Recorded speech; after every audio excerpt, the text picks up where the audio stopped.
Hey everyone, today I've got your Avengers Endgame spoiler movie review. Now, I had seen this movie for the fourth time now, and I have to say, every single time I watched it, I was processing every little thing that was going on because if you hadn't seen it already, it is literally a 3-hour long movie and there is just a lot going on. So I've got a list of things that I'm gonna go over that I didn't exactly mention in detail from my non-spoiler review, which you guys can still check out, and I will have timestamps in the description below. Let's get into the review. Now, I would have to say that my experience watching this movie literally had me going through a roller coaster of emotions. Now, I mentioned in my non-spoiler review how there are times when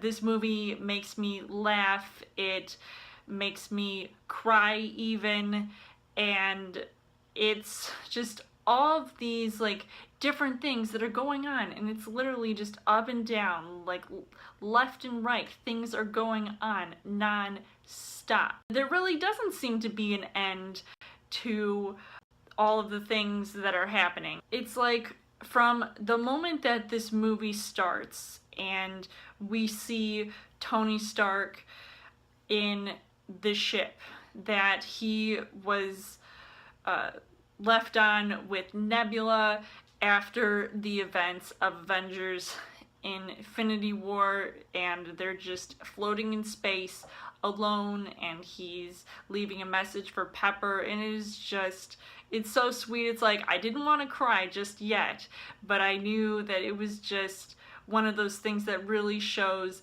how much the characters can act in these scenes that we probably haven't seen in movies past. I mean, it's 11 years in the making, and I feel like it's come down to this moment where we finally see the progression of all these characters. And I'll definitely get into most of the characters that I found to have some really profound scenes in this movie. I just really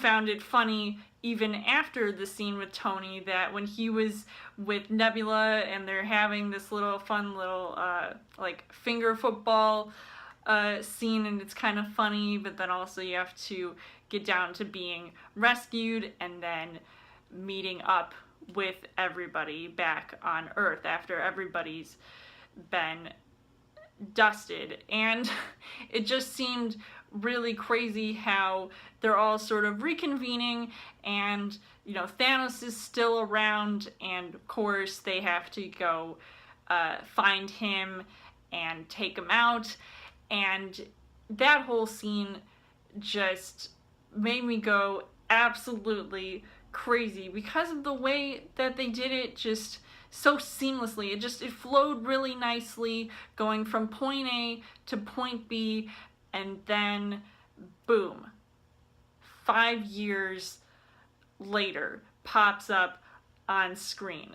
And I'm just thinking, wow, like they really did a time jump, and that is life after the snap. And you see like how the world has changed and how people are trying to figure out how to move on or move forward in their lives when literally half of the universe has been wiped out. It is interesting though how certain characters end up returning and noticing how much has changed, but it just seems really crazy how so when Scott Lang returns, and it was just really funny how he returned because of a rat, because he was stuck in the quantum realm apparently in his van, and then boom, he's back, meets up with everybody, and then they start to talk about how are they going to defeat Thanos, and it is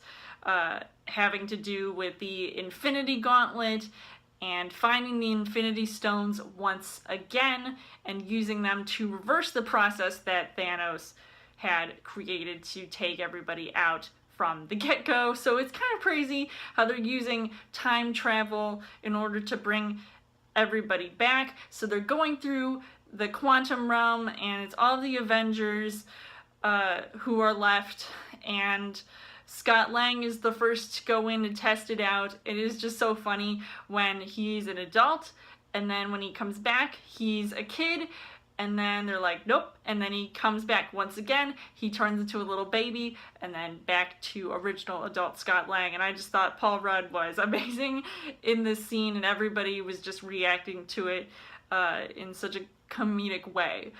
And they all end up going to the attack on New York City from the first Avengers movie back in 2012.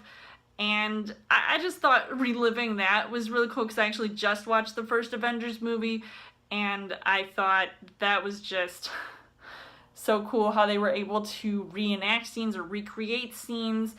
And which brings me to the return of Loki, who I thought was really nice to see after what happened to him in Avengers Infinity War, which also leaves the possibility that he might still be around for future films. I don't know what Tom Hiddleston is up to lately, but it'd be really cool to see, because he's actually one of my favorite characters in the Marvel Universe. And we even get to see Gamora, because when Nebula and Rhodey get to go off on their own, and they're looking for one of the other Infinity Stones, and we get to see the return of Peter Quill, and seeing just all these other characters that we saw from different timelines. So it kind of gets confusing in a way because of how many years in the past that they have to go through, but I just thought the way they did it was all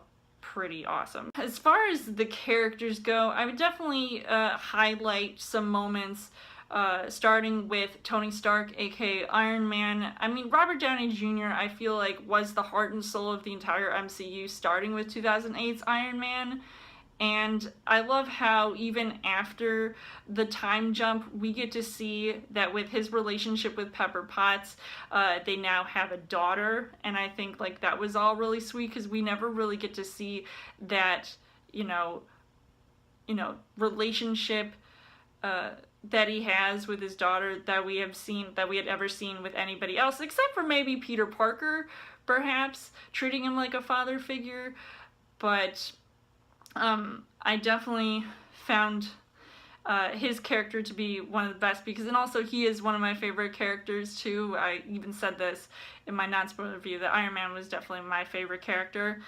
And I just really loved when he says at the end of the movie, he says, "I am Iron Man." And I just, I think about, as I was actually rewatching some of the older Marvel films that he was in, and I just see how, the way he started as an actor before he turned to the MCU, I think just to see him with his final performance, because he actually does die in this movie, and it's just so beautiful, just a beautiful send-off to his character, but it's just so sad. But it actually helped to reunite some of the characters, and especially during his funeral scene, I just thought that was all just really nice to see.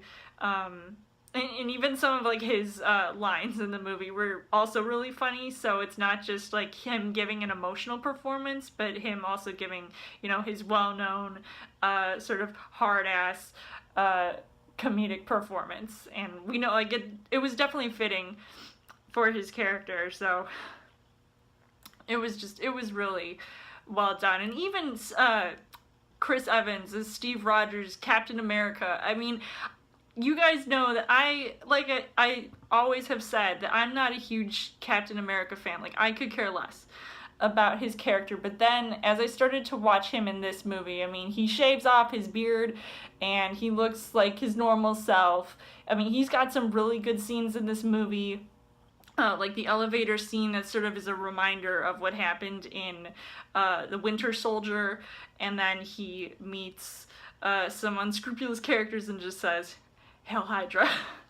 And I think one of the best moments in the movie, and I know that my theater definitely just got wild and crazy cheering as soon as he gets to wield Mjolnir, and that's Thor's hammer. And it was just really funny because when I rewatched Age of Ultron and they're all together and they're all trying to pick it up, but then I kind of saw that Mjolnir was twitching a little bit as he was lifting it, but yet it almost made it seem like maybe he wasn't worthy yet, or maybe he was. And Thor was just sort of saying like, oh, like, I knew this was going to happen.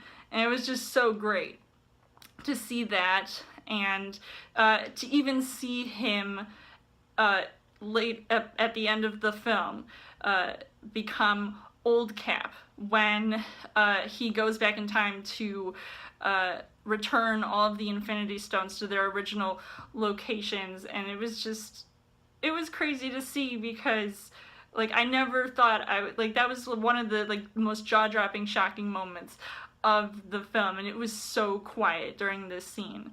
And I think it was really sweet as well to see his reunion with Peggy Carter.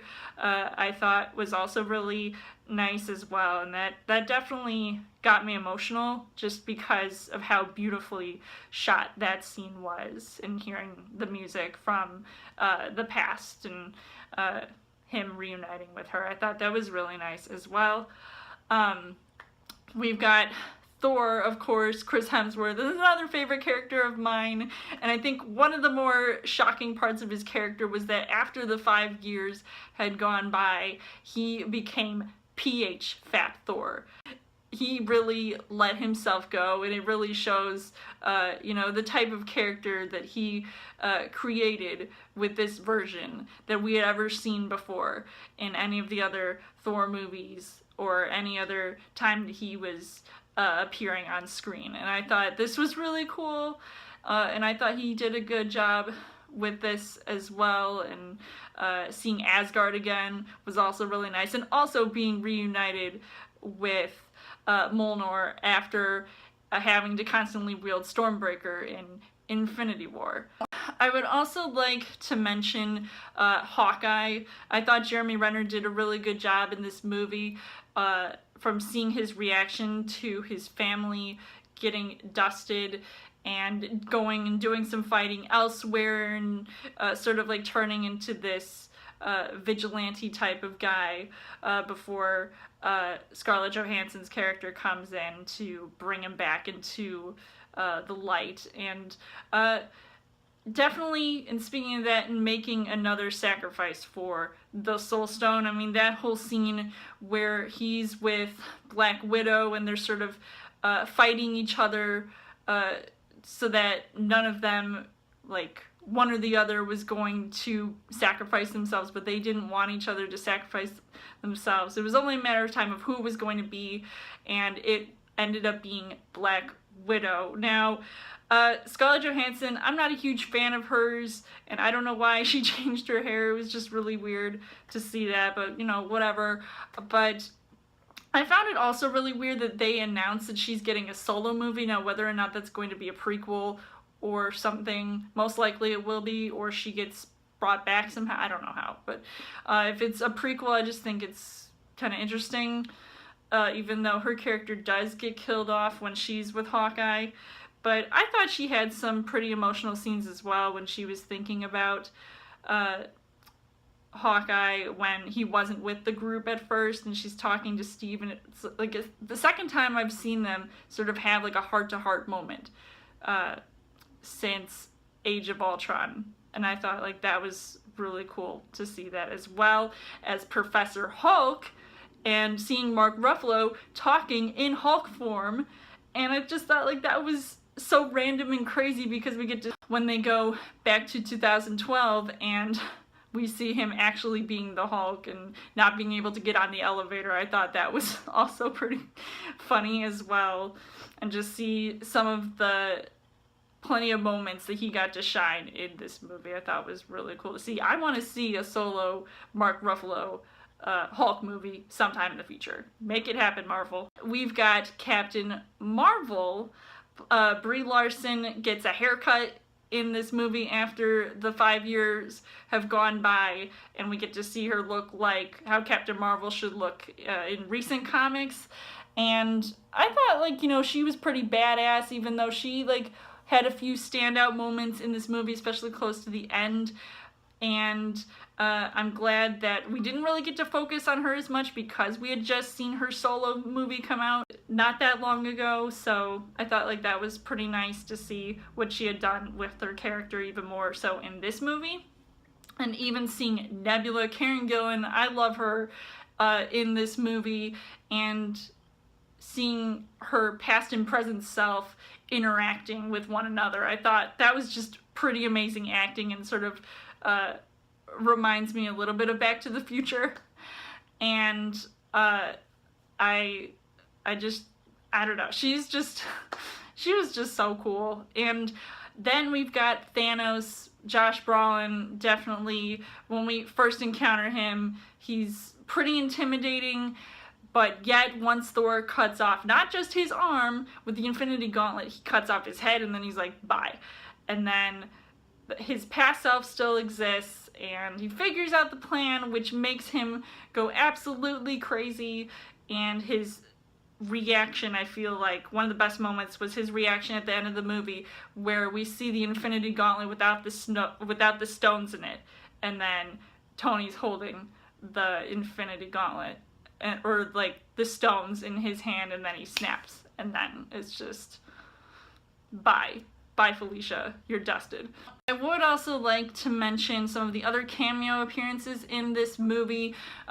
We've got Howard Stark, and I thought that interaction with Tony, I thought was just, you know, really heartfelt, because if you don't know, like, he never got to see him as an adult, so I thought that was really cool to see them interacting here. Peggy Carter, seeing Steve's reaction to her but not actually talking to her at first, I thought was really cool. We get to see a young Hank Pym. Michael Douglas was awesome.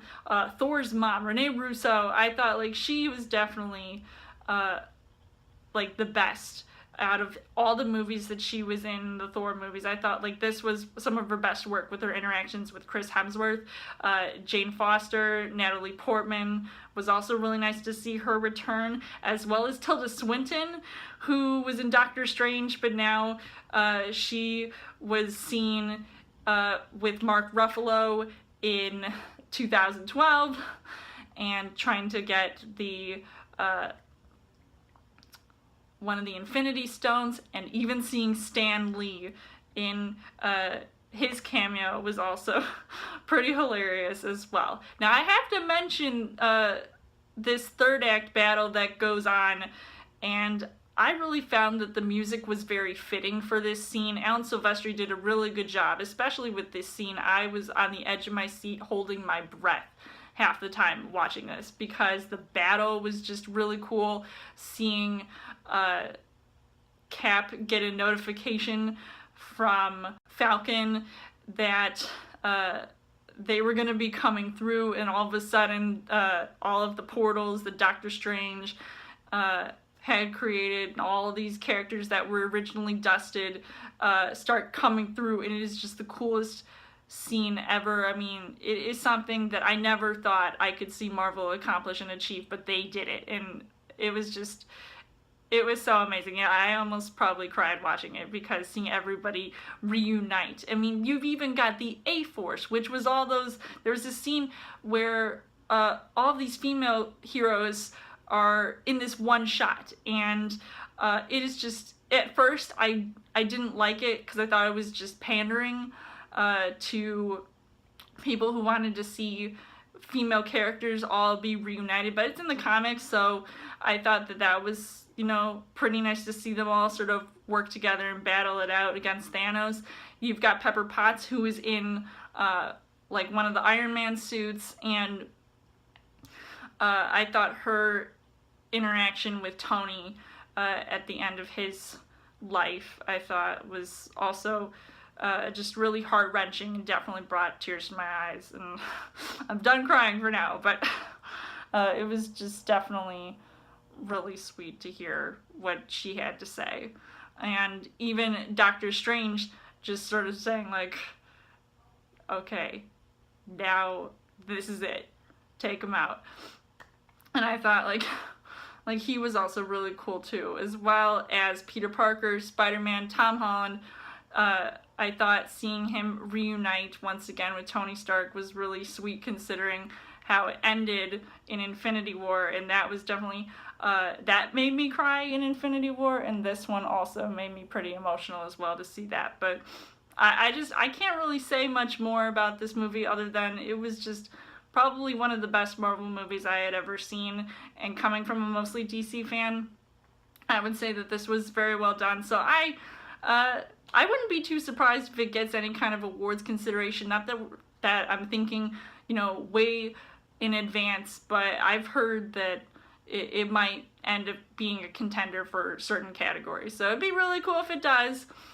And I think it'd be another win, just like how Black Panther was. And I can't wait to see what happens after this movie and what is in store for the MCU going forward. And if there were any hints dropped in this movie that I might have missed, or things that could be alluding to something potentially happening in the future, you guys can let me know what your favorite moments were in the movie, and how many times you saw this movie, and just what did you think about Avengers Endgame and all that. So let me know.